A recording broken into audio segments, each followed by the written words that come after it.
Hello बच्चों, कैसे हैं आप लोग। आशा करती हूँ कि आप सभी अच्छे होंगे। बच्चों, शुरू करते हैं आज का अध्याय। अविकारी शब्द, अव्यय, इनडिक्लाइनेबल वर्ड्स। कुछ शब्द ऐसे होते हैं जो वचन, कारक, लिंग के अनुसार परिवर्तित नहीं होते। ये शब्द सदा एक समान रहते हैं। इन शब्दों को अविकारी या अव्यय कहा जाता है। अविकारी शब्द की परिभाषा: वचन अथवा लिंग के कारण जिन शब्दों में विकार उत्पन्न नहीं होता उन्हें अविकारी शब्द कहा जाता है। अविकारी शब्दों के प्रकार: अविकारी शब्द 4 प्रकार के होते हैं: क्रिया विशेषण, संबंध बोधक, समुच्चय बोधक, विस्मयादि बोधक। क्रिया विशेषण। क्रिया विशेषण क्या होता है? क्रिया विशेषण का अर्थ है वह शब्द जो क्रिया की विशेषता बताए। जैसे बालक धीरे दौड़ता है। धीरे, यहाँ बच्चों धीरे क्रिया की रीति संबंधी विशेषता है। वह तेज दौड़ा। तेज, क्रिया की रीति संबंधी विशेषता। वे कब आएंगे? कब, क्रिया की काल संबंधी विशेषता। वह क्यों आया?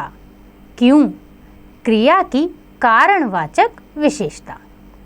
इन वाक्यों में धीरे, तेज, कब और क्यों अपने साथ प्रयुक्त क्रिया की विशेषता बता रहे हैं, अतः ये क्रिया विशेषण हैं। परिभाषा क्या है? क्रिया की विशेषता बताने वाले शब्दों को क्रिया विशेषण कहा जाता है। क्रिया विशेषण के भेद। बच्चों, क्रिया विशेषण के 4 भेद होते हैं। पहला कालवाचक, दूसरा स्थानवाचक, तीसरा परिमाणवाचक और चौथा रीतिवाचक। आइए बच्चों पढ़ते हैं कालवाचक क्रिया विशेषण। जो क्रिया विशेषण क्रिया के होने का समय सूचित करते हैं उन्हें कालवाचक क्रिया विशेषण कहते हैं। जैसे पिताजी कल जाएंगे। तुम कब आ सकते हो?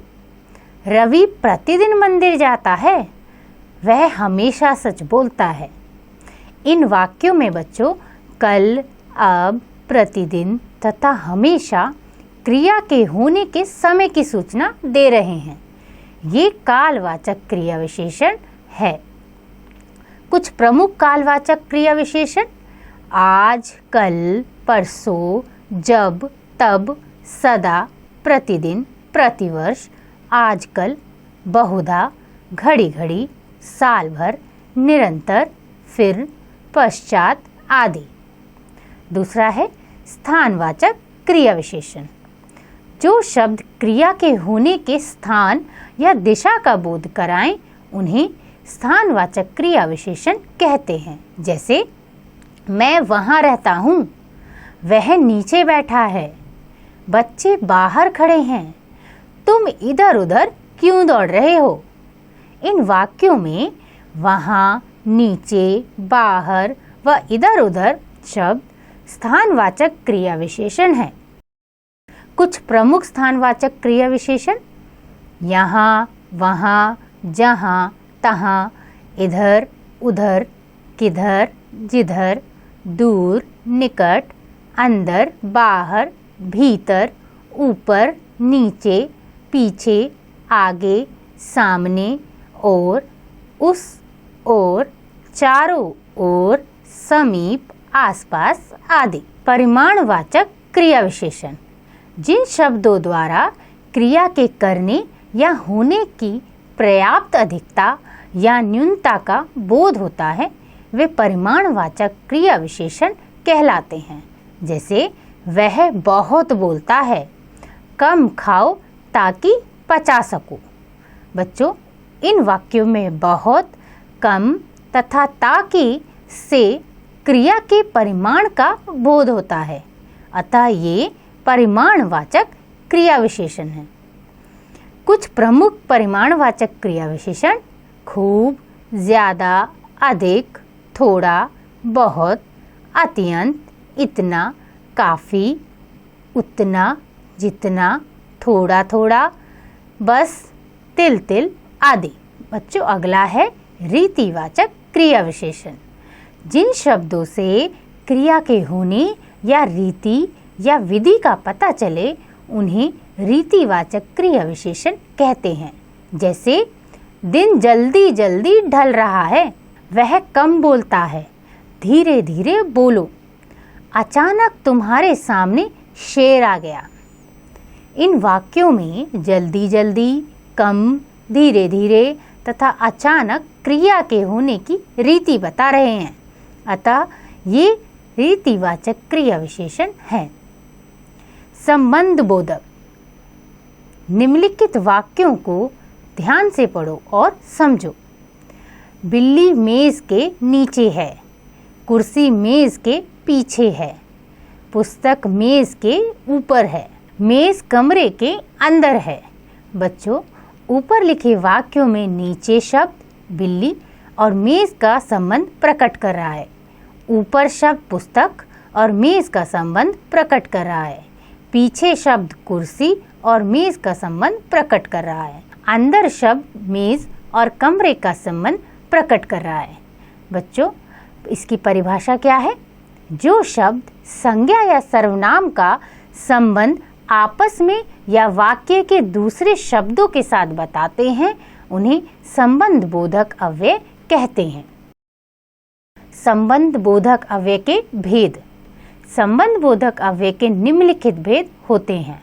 पहला कालवाचक, इसमें के पहले, से पूर्व, के बाद आदि। दूसरा स्थानवाचक, इसमें है के आगे, के पीछे, की तरह आदि। तीसरा दिशावाचक, और, तरफ, के दोनों ओर आदि। साधनवाचक, के सहारे, के द्वारा, के जरिए, के बलबूते आदि। उद्देश्यवाचक, के लिए, के हेतु आदि। तुलनावाचक, की अपेक्षा, के सामने, के बराबर, के समान आदि। सहचरवाचक, के साथ, के समेत, के संग, के सहित आदि। कारणवाचक, के वास्ते, के कारण, के खातिर आदि। विरोधवाचक, के खिलाफ, के विरुद्ध, के विपरीत आदि। और आखिरी विनिमय वाचक, के बदले, के एवज में, की जगह आदि। आगे पढ़ते हैं क्रिया विशेषण और संबंध बोधक अव्यय में अंतर। कुछ शब्दों का प्रयोग क्रिया विशेषण तथा संबंध बोधक अव्यय दोनों रूपों में होता है। जैसे बच्चों क्रिया विशेषण है मदन बाहर गया। संबंध बोधक मकान के बाहर पेड़ है। छात्र भीतर है, छात्र कमरे के भीतर है। विशेष जब किसी शब्द का प्रयोग क्रिया की विशेषता बताने के लिए होता है तो वह क्रिया विशेषण होता है। जब किसी शब्द का प्रयोग संज्ञा या सर्वनाम का आपस में संबंध दिखाने के लिए होता है तो वह संबंध बोधक होता है। आगे है बच्चों समुच्चय बोधक कंजक्शन। समुच्चय बोधक अव्यय शब्दों का मुख्य कार्य शब्दों या वाक्यांशों को जोड़ना है।